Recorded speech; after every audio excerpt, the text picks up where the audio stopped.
ഇന്ന് ഏറ്റവും അധികം തെറ്റിദ്ധരിപ്പിക്കപ്പെടുന്ന മതം ഇസ്ലാമാണെങ്കിൽ ഏറ്റവും അധികം തെറ്റിദ്ധരിപ്പിക്കപ്പെടുന്ന മതാനുയായികൾ ഇസ്ലാം മതവിശ്വാസികളായിട്ടുള്ള മുസ്ലിങ്ങളാണ്.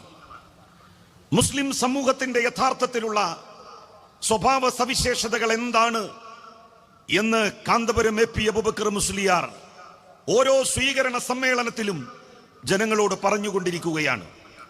യാ അയ്യുഹന്നാസ്, ഹേ മനുഷ്യരെ എന്ന് പറഞ്ഞുകൊണ്ട് ഖുർആൻ പറയുകയാണ്, ഇന്നാ ഖലഖനാകും മിൻ ദക്കരിൻ വ ഉൻസാ വജഅൽനാകും ശുഊബൻ വ ഖബായില ലിതആറഫു ഇന്ന അക്രമകും ഇൻദല്ലാഹി അത്ഖാകും.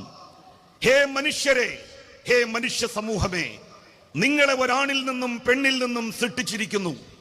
നിങ്ങളെ വ്യത്യസ്ത ഗോത്രങ്ങളും വർഗങ്ങളും സമൂഹങ്ങളും സമുദായങ്ങളുമാക്കി വേർതിരിച്ചത് ഒരു വിഭാഗം ഒരു വിഭാഗത്തിനു മേൽ മേധാവിത്വം നടിക്കാൻ വേണ്ടിയിട്ടല്ല, ഒരു വിഭാഗം മറ്റൊരു വിഭാഗത്തിനു മേൽ അഹങ്കാരം അടിച്ചേൽപ്പിക്കാൻ വേണ്ടിയിട്ടും അല്ല, നിങ്ങൾ തിരിച്ചറിയാൻ വേണ്ടി മാത്രമാണ്.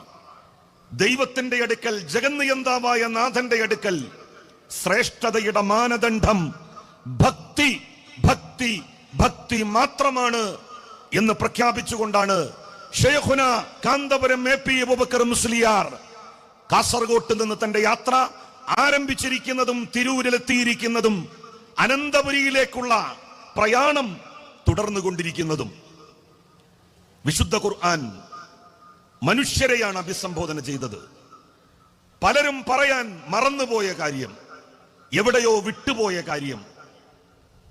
എന്നാൽ സമൂഹത്തിൽ ഏറ്റവും കൂടുതൽ പ്രചരിപ്പിക്കപ്പെടേണ്ട സന്ദേശം, അത് ആറ്റിക്കുറുക്കിയ ഒരു സന്ദേശത്തിൽ, ഒരു വാക്കിൽ ഷെയ്ഖുന എ പി അബൂബക്കർ മുസ്ലിയാർ ഒതുക്കിയിരിക്കുന്നു.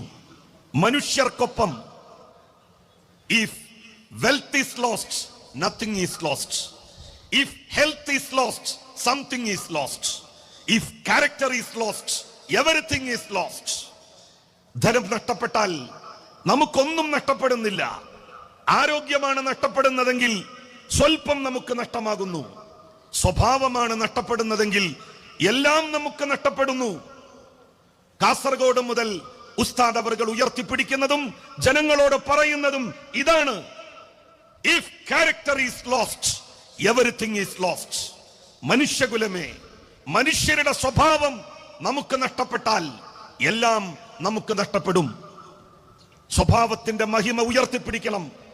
മനുഷ്യൻ മനുഷ്യനായി ജീവിക്കണം.